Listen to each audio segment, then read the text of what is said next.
भाग 8।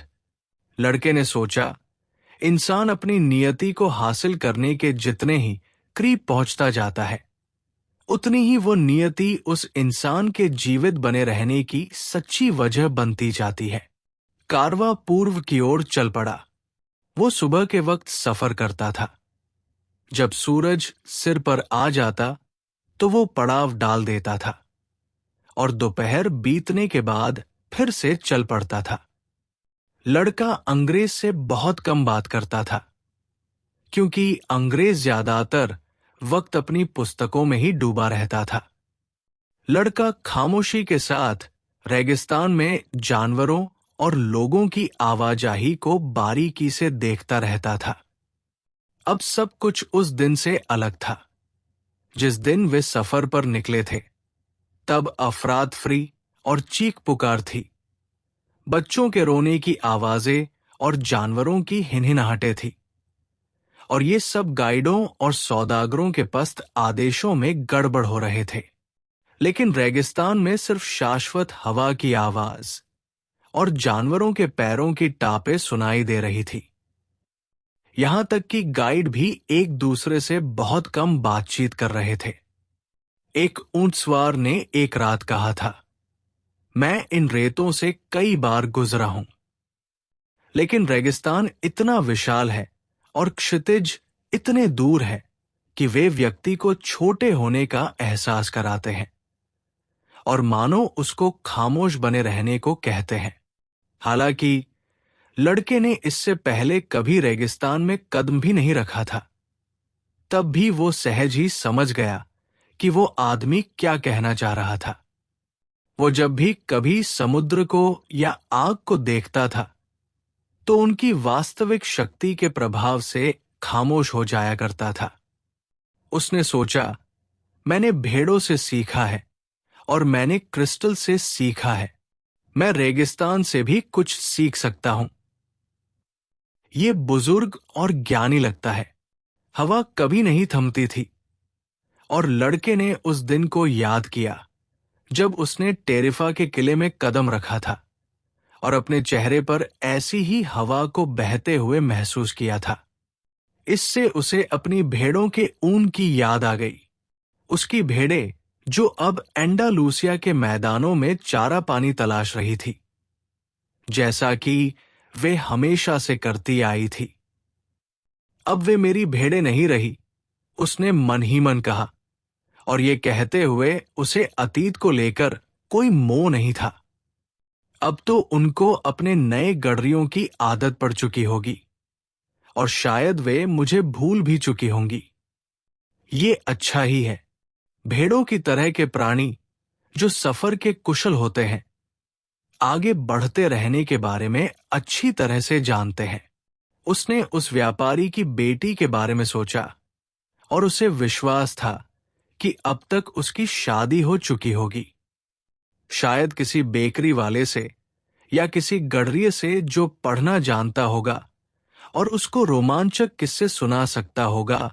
आखिरकार वो कोई अकेला तो वैसा इंसान नहीं है। लेकिन उसने उस ऊंटसवार की बात को जिस तरह सहज ढंग से समझ लिया था, उससे वो बहुत उत्साहित था। शायद वह भी उस सार्वभौम भाषा को सीख रहा था जो लोगों के अतीत और वर्तमान से ताल्लुक रखती है। उसकी मां उनको इल्हाम कहा करती थी। लड़का इस बात को समझना शुरू कर रहा था कि पूर्वाभास जीवन के उस सर्वव्यापी प्रवाह में आत्मा का अकस्मात लय हो जाना है, जिसके भीतर सारे लोगों के इतिहास आपस में जुड़े हुए हैं और हम सब कुछ जानने में सक्षम हैं, क्योंकि सब कुछ वहां लिखा हुआ है। शकूब। लड़के ने क्रिस्टल के दुकानदार को याद करते हुए कहा, रेगिस्तान में कुछ हिस्सों में रेत ही रेत थी तो कुछ हिस्सों में चट्टानें थी। अगर कारवा के रास्ते में कोई विशाल चट्टान आ जाती थी तो कारवा को उसका चक्कर लगाना पड़ता था, और अगर कोई बड़ा चट्टानी इलाका आ जाता था तो उनको लंबा चक्कर लगाना पड़ता था। जहां कहीं रेत की परत इतनी बारीक होती थी कि जानवरों के खुर ठोस जमीन से टकराते थे, तो वे ऐसा रास्ता तलाशते थे जहां रेत की परत मोटी हो। कुछ जगहों पर जमीन सूखी झीलों के नमक से ढंकी हुई थी। ऐसी जगहों पर जानवर आगे अड़कर रुक जाते थे और उन सवारों को नीचे उतरना पड़ता था और उन पर लदा सामान हटाना पड़ता था। ऐसी दुर्गम जगहों को सवारों को खुद ही अपना सामान लादकर पार करना होता था और बाद में सामान को फिर से ऊंटों पर लादना होता था। अगर कोई गाइड बीमार पड़ जाता या मर जाता तो ऊंट सवार लॉटरी निकालकर नया गाइड नियुक्त करते थे। लेकिन यह सब होता एक ही वजह से था। कारवा को चाहे कितने ही चक्कर क्यों न लगाने पड़ते हों या रास्ते के मामले में कितने ही समझौते क्यों न करने पड़ते हों, वो चलता उसी दिशा में था जिसकी ओर दिशा सूचक यंत्र की सुई इशारा करती थी। जैसे ही बाधाएं पार होती, वो अपने सही रास्ते पर वापस लौट आता था और उस सितारे को तलाशने लगता था जो नखलिस्तान का संकेत देता था। जब लोग भोर के आकाश में उस तारे को चमकता हुआ देखते थे तो वे समझ जाते थे कि वे सही रास्ते पर हैं और उस दिशा की तरफ बढ़ रहे हैं जहां पानी होगा, खजूर के वृक्ष होंगे, सिर पर छाया होगी और दूसरे लोग होंगे। सिर्फ अंग्रेज ही इस सबसे बेखबर रहता था। वो तो ज्यादातर वक्त अपनी पुस्तकों में डूबा रहता था। लड़के के पास भी उसकी अपनी पुस्तक थी और उसने सफर के शुरुआती कुछ दिनों के दौरान उसको पढ़ने की कोशिश भी की थी, लेकिन उसको कारवा को देखना और हवा की आवाज सुनना ज्यादा दिलचस्प लगा। जैसे ही उसने अपने ऊंट को समझना सीख लिया, उसने पुस्तक को एक ओर फेंक दिया। हालांकि लड़के के मन में एक अंधविश्वास ने जड़ जमा ली थी कि जब भी वो पुस्तक को खोलेगा उसे उससे कोई महत्वपूर्ण बात सीखने को मिलेगी। लेकिन तब भी उसने उसे एक अनावश्यक बोझ मानकर अलग कर दिया था। उसने अपनी बगल के ऊंट हौंकने वाले से दोस्ती कर ली थी। रात में जब वे अलाव के इर्द गिर्द बैठते थे तो लड़का उसे अपने गडरिया दिनों के साहसिक कारनामों के किस्से सुनाता था। ऐसी ही एक बातचीत के दौरान उस ऊंट हौंकने वाले ने उसे अपनी जिंदगी के बारे में बताया था। मैं अल कैरुम के करीब रहा करता था, उसने कहा। मेरा अपना बागान था, बच्चे थे और एक ऐसा जीवन था जो मेरे मरने के पल तक बदलने वाला नहीं था। एक साल जब सबसे अच्छी फल आई तो हम सब मक्का गए और मैंने अपनी जिंदगी की अकेली मुराद पूरी की। अब मैं खुशी खुशी मर सकता था और ये सोचकर मुझे खुशी होती थी। एक दिन धरती कांपने लगी और नील का पानी अपने तटों से बाहर बह निकला। मैं सोचता था कि ऐसा सिर्फ दूसरों के साथ ही हो सकता था, मेरे साथ कभी नहीं हो सकता था। मेरे पड़ोसियों को डर था कि बाढ़ में जैतून के उनके सारे दरख्त बच जाएंगे और मेरी बीवी को डर था कि हम अपने बच्चों को खो देंगे। मुझे लग रहा था कि मेरा सब कुछ बर्बाद हो जाएगा। जमीन उजड़ चुकी थी और मेरे लिए रोजी रोटी कमाने का कोई दूसरा तरीका ढूंढना जरूरी हो गया था। इसलिए अब मैं एक ऊंट हाँकने का काम करने लगा हूं। लेकिन उस तबाही ने मुझे अल्लाह की सीख को समझना सिखा दिया। अगर कोई मनमाफिक चीज को हासिल करने की काबिलियत रखता है तो ऐसे इंसान को अज्ञात से डरने की जरूरत नहीं है। हम उस चीज को गवा देने से डरते हैं जो हमारे पास होती है, चाहे वो हमारी अपनी जिंदगी हो या हमारा माल और संपत्ति हो। लेकिन ये खौफ उस वक्त भाप बनकर उड़ जाता है जब हम ये समझ लेते हैं कि हमारी जिंदगी के किस्से और दुनिया की तवारीख एक ही हाथ से लिखे गए हैं। कभी कभी उनके कारवा की मुलाकात किसी दूसरे कारवा से हो जाती थी। एक कारवा के पास हमेशा ही कुछ न कुछ ऐसा होता था जिसकी जरूरत दूसरे को होती थी, जैसे सब कुछ वाकई एक ही हाथ का लिखा हुआ हो। जब ऊंट हाँकने वाले अलाव के इर्द गिर्द बैठते तो वे अंधड़ों के बारे में एक दूसरे को जानकारी देते और रेगिस्तान के बारे में अपने अपने किस्से सुनाते। कभी कभी रहस्यमय किस्म के नकाबपोश आदमी प्रकट हो जाते। ये बहु थे जो रेगिस्तान के रास्तों की निगरानी किया करते थे। वे चोरों और बर्बर क्वीलों के बारे में चेतावनियां देते थे। वे खामोशी के साथ आते थे और उसी तरह चले जाते थे। वे सिर से पैर तक काली पोशाकों से ढके होते थे, जिनमें से सिर्फ उनकी आंखें ही दिखाई देती थी। एक रात एक ऊंट हाँकने वाला उस अलाव के पास आया जहां ये लड़का और वो अंग्रेज बैठे हुए थे। कबीलाई जंग की अफवाहें सुनने में आ रही हैं, उसने बताया। तीनों खामोश हो गए। लड़के ने महसूस किया कि माहौल में भय व्याप्त था, हालांकि कोई कुछ कह नहीं रहा था।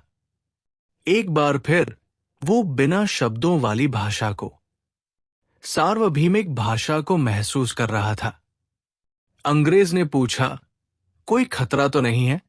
एक बार आप रेगिस्तान में आ गए, फिर वापसी मुमकिन नहीं है, ऊंट हाँकने वाले ने कहा। और जब वापसी मुमकिन नहीं होती, तब आपको सिर्फ इस बात की चिंता करनी होती है कि आगे बढ़ने का सबसे अच्छा तरीका क्या है। बाकी सब तो अल्लाह के हाथ में है, चाहे वो खतरा ही क्यों न हो। और अपनी बात खत्म करते हुए उसने उसी रहस्यमय शब्द का इस्तेमाल किया, भक्तरिब। आपको कारवा की तरफ ज्यादा ध्यान देना चाहिए। ऊंट हाँकने वाले के चले जाने के बाद लड़के ने अंग्रेज से कहा, हम ढेरों चक्कर लगाते हैं, लेकिन हम हमेशा एक ही दिशा में बढ़ते रहते हैं और तुम्हें दुनिया के बारे में ज्यादा से ज्यादा पढ़ना चाहिए। अंग्रेज ने जवाब दिया, इस मामले में पुस्तकें कारवा जैसी ही होती हैं। बड़ी तादाद में लोगों और जानवरों ने और भी तेज रफ्तार के साथ सफर शुरू कर दिया। दिन तो यूं भी हमेशा ही खामोशी में बीतते थे, लेकिन अब वे रातें भी खामोशी में बीतने लगी। जब मुसाफिरों को आम तौर से अलाव के इर्द गिर्द बैठकर गपशप करने की आदत हुआ करती थी। और एक दिन कारवा के मुखिया ने फैसला सुना दिया कि अब से अलाव नहीं जलाए जाएंगे, ताकि कारवा की तरफ किसी का ध्यान न जाए। मुसाफिरों ने ये आदत डाली थी कि रात के समय वे अपने चारों तरफ जानवरों का घेरा बना लेते और रात के समय की ठंड से बचने के लिए सब लोग एक साथ उस घेरे के बीच सो जाते और सरदार उस समूह के चारों तरफ हथियारबंद पहरेदारों को तैनात कर देता। एक रात अंग्रेज को नींद नहीं आ रही थी। उसने लड़के को बुलाया और दोनों डेरे को घेरते टीलों की तरफ चहलकदमी करने लगे। आसमान में पूरा चांद चमक रहा था। चहलकदमी करते हुए लड़के ने अंग्रेज को अपनी जिंदगी की दास्तान सुनाई। जब अंग्रेज ने क्रिस्टल की दुकान पर काम करने के दौरान लड़के द्वारा हासिल की गई कामयाबी का किस्सा सुना, तो वो चकित रह गया। यही वो सिद्धांत है जिससे संसार की सारी चीजें नियंत्रित होती हैं। उसने कहा, कीमियागिरी में इसे कायनात की रूह कहा जाता है। जब आप पूरे मन से कोई चीज चाहते हैं, तभी आप कायनात की रूह के सबसे ज्यादा करीब होते हैं। वो सदा एक सकारात्मक शक्ति होती है। उसने ये भी कहा कि ये तोहफा सिर्फ इंसान को ही मिला हुआ नहीं है। धरती पर जितनी भी चीजें हैं, उनमें रूह है, फिर वो खनिज हो, वनस्पति हो, या जानवर हो, या महज कोई साधारण सा विचार ही क्यों न हो। धरती की हर चीज लगातार शक्ल बदल रही है, क्योंकि धरती जीवित है और उसकी रूह है। हम उस रूह का हिस्सा हैं। इसलिए हम अक्सर पहचान नहीं पाते कि वो हमारे लिए काम कर रही है। लेकिन उस क्रिस्टल की दुकान में तुमने शायद इस बात को समझा होगा कि वे कांच के गिलास तक तुम्हारी कामयाबी में मदद कर रहे थे। लड़के ने चंद्रमा और उजली रेत की ओर निहारते हुए उसकी बात पर कुछ पल गौर किया। मैंने रेगिस्तान को पार करते हुए कारवा को देखा है, उसने कहा। कारवा और रेगिस्तान एक ही ज़बान में बात करते हैं, और यही वजह है कि रेगिस्तान कारवा को गुजरने की इजाजत देता है। अब ये कारवा के एक एक कदम पर निगाह रखते हुए ये देखेगा कि वो समय के साथ चल रहा है या नहीं, और अगर चल रहा होगा तो हम नखलिस्तान तक पहुंच जाएंगे। अगर हम में से हर एक अपने निजी बूते पर इस कारवा में शामिल हुआ होता और उस ज़बान को न समझता होता तो ये कहीं ज्यादा मुश्किल होता। वे वहां खड़े खड़े चंद्रमा को निहारने लगे। यही भविष्य सूचक संकेतों का जादू है, लड़के ने कहा। मैंने देखा है कि गाइड किस तरह से रेगिस्तान के संकेतों को पढ़ते हैं और किस तरह कारवा की रूह रेगिस्तान की रूह से बात करती है। अंग्रेज ने कहा, अब से मैं कारवा की ओर ज्यादा ध्यान दूंगा और मैं आपकी पुस्तकें पढ़ा करूंगा। लड़के ने कहा, वे अजीबोगरीब पुस्तकें थी। वे पारे के बारे में, नमक के बारे में, ड्रैगनों के बारे में और राजाओं के बारे में बात करती थी, और वो इनमें से किसी को भी नहीं समझता था। लेकिन एक विचार था जो सारी पुस्तकों में खुद को दोहराता लगता था। वो विचार था, सारी चीजें सिर्फ एक ही चीज की अभिव्यक्ति है। एक पुस्तक पढ़ते हुए उसे समझ में आया कि कीमियागिरी से संबंधित साहित्य के सबसे महत्वपूर्ण मजमून में सिर्फ कुछ ही वाक्य थे, और वे एक पन्ना, जवाहर की सतह पर उकेरे हुए थे। ये जवाहर की टिकिया है, अंग्रेज ने कहा। उसके कहने में इस गर्व का भाव था कि वह भी लड़के को कुछ सिखा सकता है। अच्छा, तो फिर हमें इन सारी पुस्तकों की क्या जरूरत है? लड़के ने पूछा। ताकि हम उन थोड़े से वाक्यों को समझ सकें, अंग्रेज ने जवाब दिया। हालांकि उसके अंदाज से ऐसा लगता था जैसे उसे खुद ही अपनी कही बात पर विश्वास न हो। लड़के को वो पुस्तक सबसे ज्यादा दिलचस्प लगी जिसमें प्रसिद्ध कीमियागरों के किस्से बयान किए गए थे। ये वे लोग थे जिन्होंने अपनी प्रयोगशालाओं में धातुओं का शुद्धिकरण करते हुए अपनी जिंदगियां खपा दी थी।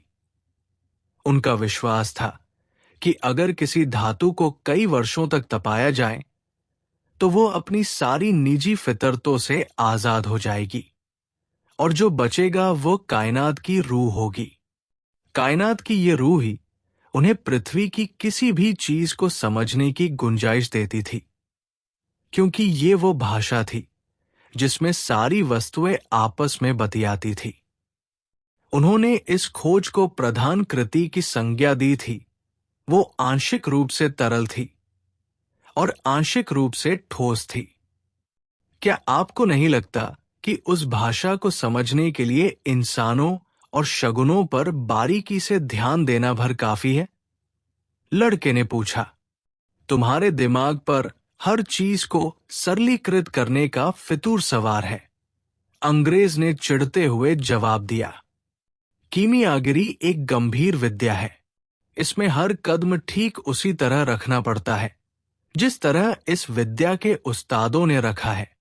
लड़के को पता चला कि प्रधान कृति के तरल हिस्से को अमृत के नाम से जाना जाता है और इससे सारी बीमारियां दूर हो जाती है। इसके सेवन से कीमियागर बूढ़े भी नहीं होते थे, और उसके ठोस हिस्से को पारस पत्थर की संज्ञा दी जाती है। पारस पत्थर को हासिल करना आसान नहीं है, अंग्रेज ने कहा। कीमियागर अपनी प्रयोगशालाओं में उस आग को गौर से देखते हुए सालों बिता देते थे जो धातु का शुद्धिवन करती थी। वे आग के करीब रहकर इतना ज्यादा वक्त गुजारते थे कि अपनी सारी सांसारिक महत्वाकांक्षाओं को तज देते थे। उन्होंने ये जान लिया था कि धातुओं के शुद्धिकरण की वजह से स्वयं उनका शुद्धिकरण हो जाता था। लड़के ने क्रिस्टल के दुकानदार के बारे में सोचा। उसने लड़के से कहा था कि ये अच्छा है कि तुम क्रिस्टल के बर्तनों की सफाई के काम में लगे रहते हो। निराशा पैदा करने वाले ख्याल नहीं आएंगे। लड़के को लगातार ये यकीन होता जा रहा था कि इंसान अपनी रोजमर्रा जिंदगी में ही कीमियागरी सीख सकता है। अंग्रेज ने कहा, पारस पत्थर की एक और भी जबरदस्त खूबी है। इस पत्थर का एक छोटा सा टुकड़ा किसी भी धातु की बड़ी मात्रा को सोने में बदल सकता है। ये सुनने के बाद कीमियागरी में लड़के की दिलचस्पी और भी बढ़ गई।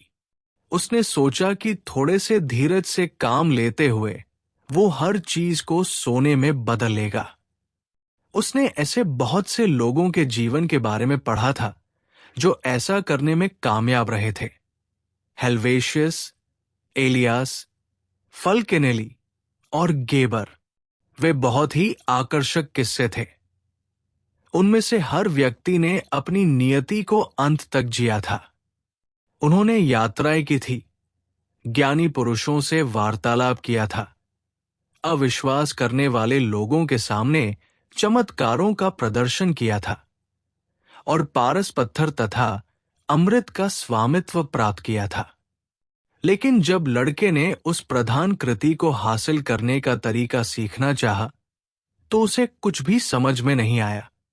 उसे सिर्फ रेखांकन, कूटबद्ध निर्देश और अबूझ इबारतें ही दिखाई दी। ये लोग चीजों को इतना पेचीदा क्यों बना देते हैं? एक रात उसने अंग्रेज से पूछा। लड़के ने देखा था कि अंग्रेज चिड़चिड़ा हो गया था और उसे अपनी पुस्तकों की कमी खटकती थी। ताकि जिन पर समझने की जिम्मेदारी है वे उनको समझ सकें, उसने कहा, जरा कल्पना करो कि हर आदमी रांगे को सोने में बदलने लगे तो क्या होगा?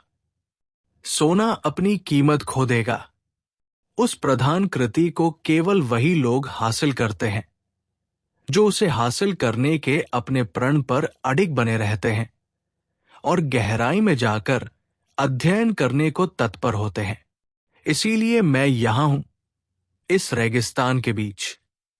मैं उस सच्चे कीमियागर की तलाश में हूं जो इन गूढ़ इबारतों को पढ़ने समझने में मेरी मदद कर सके। ये पुस्तकें कब लिखी गई थी? लड़के ने पूछा। सदियों पहले, लेकिन उस जमाने में छपाई की मशीनें तो थी नहीं। लड़के ने तर्क किया। हर कोई कीमियागरी सीख लेता, इसका तो कोई उपाय ही नहीं था।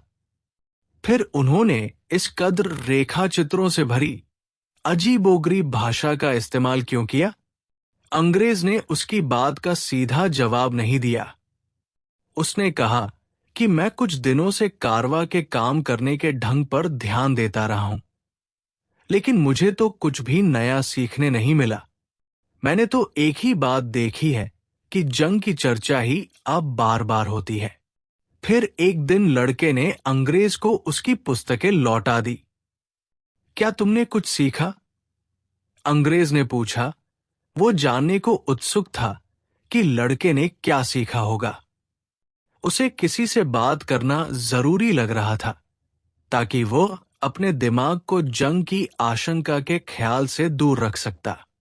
मैंने ये सीखा कि इस सृष्टि की एक आत्मा है और जो भी कोई इस आत्मा को समझ लेता है वो चीजों की भाषा को भी समझ सकता है।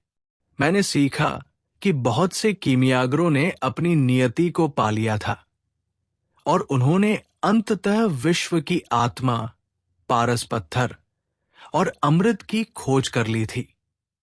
लेकिन जो सबसे महत्वपूर्ण बात मैंने सीखी वो ये है कि ये सारी चीजें इतनी सरल हैं कि उनको एक रत्न की सतह पर भी लिखा जा सकता है। अंग्रेज को निराशा हुई।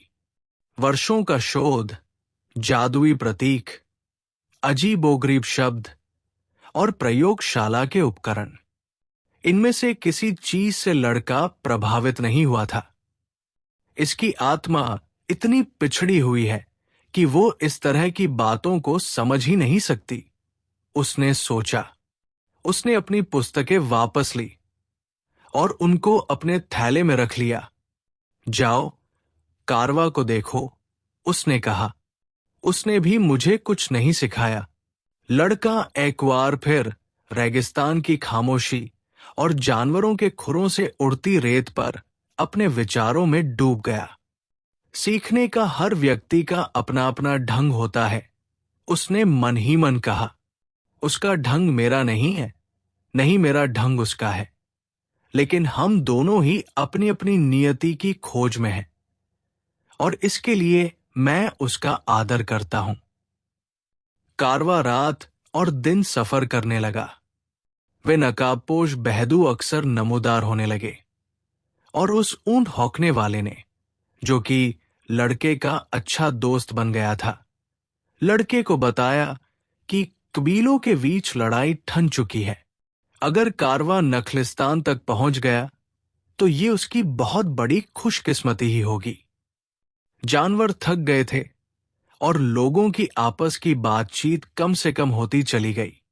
खामोशी रात के समय अपनी बदतर स्थिति में होती थी, और किसी ऊंट की महज एक कराह, जो पहले ऊंट की एक कराह के अलावा और कुछ नहीं हुआ करती थी, अब हर किसी को डरा देती थी, क्योंकि वह किसी हमले के लिए संकेत हो सकती थी।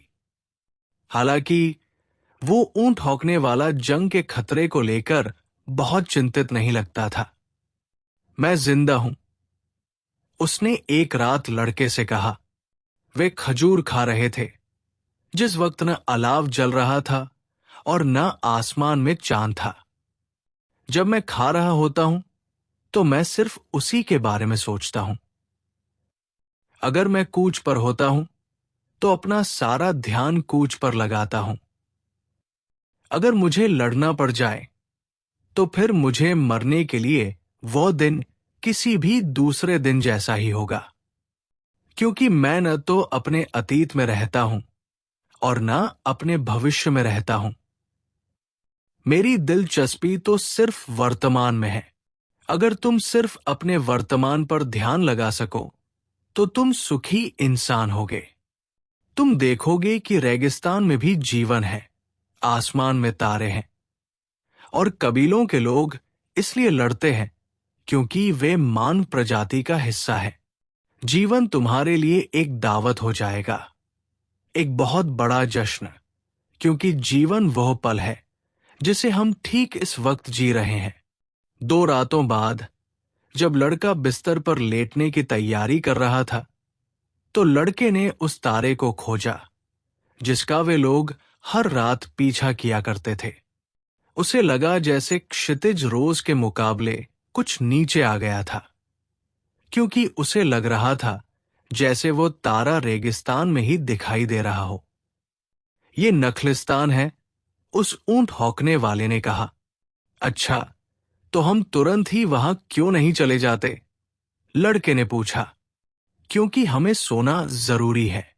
सूरज के उगने के साथ ही लड़का जाग गया। उसके सामने जहां पिछली रात छोटे छोटे तारे झिलमिला रहे थे, अब खजूर के वृक्षों की एक अंतहीन कतार थी जो रेगिस्तान के आर पार फैली थी। हमने कर दिखाया, अंग्रेज ने कहा, जो खुद भी जल्दी जाग गया था। लेकिन लड़का चुप था। उसे रेगिस्तान की खामोशी आत्मीय लग रही थी, और उन वृक्षों को देखकर उसे संतोष का अनुभव हो रहा था। पिरामिडों तक पहुंचने के लिए उसे अभी भी लंबा सफर तय करना था, और एक दिन ऐसा आने वाला था जब आज की यह सुबह महज एक स्मृति बनकर रह जाने वाली थी। लेकिन यह वर्तमान का क्षण था, वो दावत जिसका जिक्र उस ऊंट हौंकने वाले ने किया था, और इस क्षण को वो उसी तरह जीना चाहता था जिस तरह उसने अपने अतीत की सीखों और भविष्य के सपनों को जिया था। हालांकि खजूर के दरख्तों का वो नजारा एक दिन महज एक याद बनकर रह जाने वाला था। लेकिन इस वक्त उसका मतलब था छाया, पानी और जंग से बचने की पनाह। कल ऊंट की तरह खतरे का संकेत थी, और आज खजूर के वृक्षों की कतार एक चमत्कार की सूचना दे रही थी। सृष्टि कई भाषाएं बोलती है, लड़के ने सोचा। वक्त बहुत तेजी से भागता है और उसी तरह कारवा भी भागता है। कीमियागर ने सैकड़ों लोगों और जानवरों को नखलिस्तान के करीब आते देखकर सोचा। लोग नए आगंतुकों के आने से चिल्ला रहे थे। उड़ती हुई धूल ने रेगिस्तान के सूरज की रोशनी को धुंधला दिया था, और नखलिस्तान के बच्चे इन अजनबी आगंतुकों को देखकर उत्तेजना से भरे हुए थे। कीमियागर ने कबीले के मुखियाओं को कारवा के सरदार का स्वागत करते और उसके साथ लंबी बातचीत करते देखा। लेकिन कीमियागर को इसमें से किसी भी चीज से कोई फर्क नहीं पड़ता था। उसने ऐसे बहुत से लोगों को आते जाते देखा था, और रेगिस्तान जहां का था बना हुआ था। उसने सुल्तानों और फकीरों को रेगिस्तान की रेत में चलते हुए देखा था। रेत के टीले हवा की वजह से लगातार अपनी जगह बदलते रहते थे। तब भी ये वही रेत थी जिसे वो अपने बचपन से जानता आया था। उसे उस खुशी को देखकर हमेशा आनंद आता था जो उन मुसाफिरों को उस वक्त महसूस होती थी जब वे पीली रेत में और नीले आसमान के तले हफ्तों का सफर करने के बाद पहली बार खजूर के वृक्षों की हरियाली को देखते थे। खुदा ने रेगिस्तान शायद बनाया ही इसलिए था ताकि इंसान खजूर के वृक्षों की सराहना कर सके। उसने सांसारिक मसलों पर ध्यान देने का फैसला किया। उसे मालूम था कि उस कारवां में एक ऐसा शख्स मौजूद था जिसको उसे अपने कुछ रहस्य सिखाने थे। ये बात उसको भविष्य सूचक संकेतों की मार्फत मालूम हुई थी।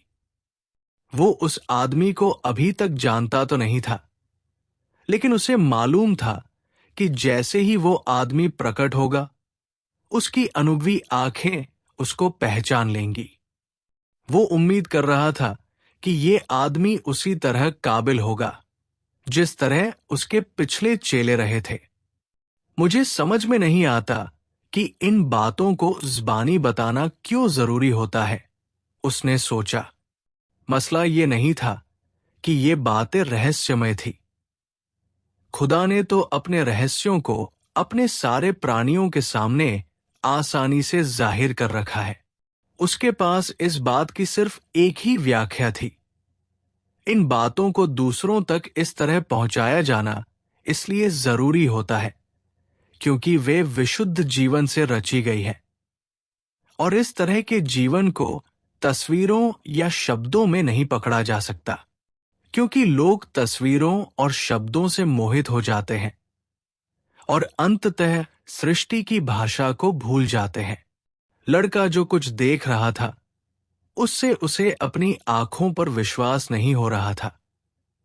ये नखलिस्तान वैसा बिल्कुल नहीं था जैसा उसने कभी भूगोल की अपनी एक पुस्तक में देख रखा था। खजूर के थोड़े से वृक्षों से घिरे इलाके की बजाय ये स्पेन के कई कस्बों से भी बड़ा था। वहां 300 कुएं थे, खजूर के 50,000 दरख्त थे, और उनके बीच फैले असंख्य रंग बिरंगे तंबू थे। भाग 8 समाप्त।